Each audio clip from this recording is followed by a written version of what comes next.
साथ संगत जी, प्यार से कहना धन्य निरंकार जी। साथ संगत जी, दूसरों की परेशानी में कभी आनंद मत लीजिए। कहीं ऐसा ना हो ऊपर वाला आपको तोहफे में वही दे दे, क्योंकि ऊपर वाला वही देता है जिसमें आपको आनंद मिलता है। साथ संगत जी, शुरू करते हैं आज की कहानी। शहर से थोड़ी दूर घूमने टहलने निकले एक पिता पुत्र की बात मैं आपको बताती हूँ। दोनों घूम रहे थे। उन्होंने देखा कि एक खेत के बाहर किसान के उतारे हुए जूते रखे हुए हैं, तो बेटा उन जूते को देखने लगा। फिर पिता ने उनकी नज़रों को देखते हुए कहा कि लगता है कोई किसान का जो अंदर अपने खेत में काम कर रहा होगा, बाहर जूते उतार कर गया है। बेटे को शरारत सूझी। उसने पापा से कहा, पापा थोड़े से मज़े लें और थोड़ी मस्ती तो बनती है। जीवन में आनंद मस्ती से ही तो आता है।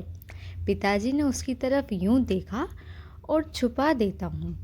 जब वो बाहर आएंगे जूते ढूंढेंगे तो उनकी व्याकुलता, उनकी तलब देखते खट्टा मज़ा आएगा। पिता को यह बात बड़ी अजीब लगी, दुख सा हुआ। उन्हें अपने बेटे की बात को सुनकर और धीरे से बेटे से कहा कि नहीं बेटा, ऐसा कभी नहीं करना। तुम्हारी नज़र में जिन चीज़ों की कोई कीमत नहीं है, एक गरीब और मज़दूर व्यक्ति के लिए वो आवश्यकता की वस्तु है। वो जूते उसके लिए बेशकीमती हैं। तुम मज़ा लेना चाहते हो तो चलो मैं तुम्हें एक नई तरकीब बताता हूँ मज़ा लेने की। बेटे ने कहा, कैसे पिताजी?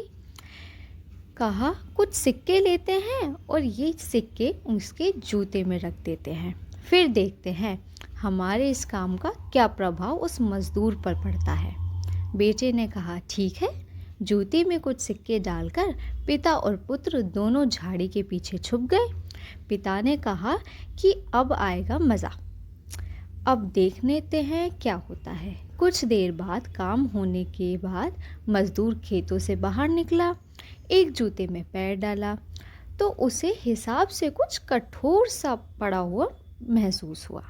जूता हाथ में लिया और देखा, ये क्या, सिक्के? सिक्कों को देखकर उसकी आंखों में जैसे चमक आ गई और इधर उधर निहारने लगा कि ये सिक्के यहाँ किसने डाल दिए। कि मेरा मददगार जो जूते में यूँ सिक्के रख कर गया, मगर उसे आसपास कोई नज़र नहीं आया। दूसरे जूते को देखा तो उसमें भी सिक्के पड़े हुए हैं।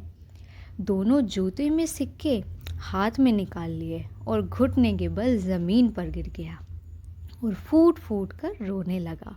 ऊपर वाले को धन्यवाद देने लगा।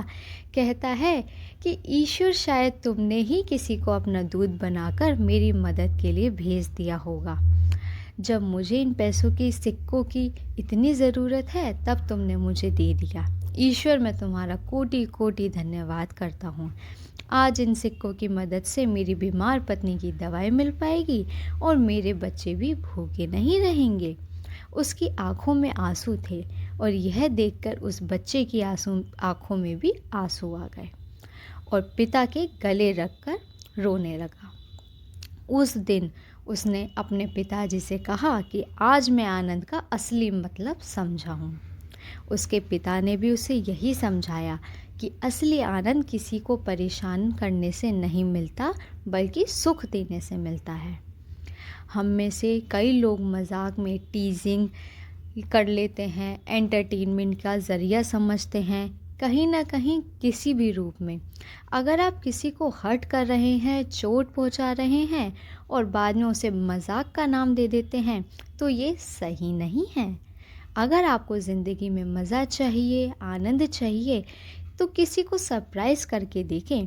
कोई अनएक्सपेक्टेड खुशी दे के देखिए, कोई ऐसी खुशी जिसकी उसने उम्मीद ना की हो, भले ही वो छोटी हो, भले ही आपके बहुत आपको इंटेंशन बहुत अच्छा होगा। अच्छा करके देखिए, असली मज़ा होगा। साथ संगत जी, आप किसी को दुख मत पहुंचाइए, खुशी देने का ज़रिया ढूंढे। अच्छा कीजिए, अच्छा ही मिलेगा। साथ संगत जी, कहानी पसंद आई हो तो वीडियो को लाइक और चैनल को सब्सक्राइब ज़रूर करें। धन्य निरंकार जी।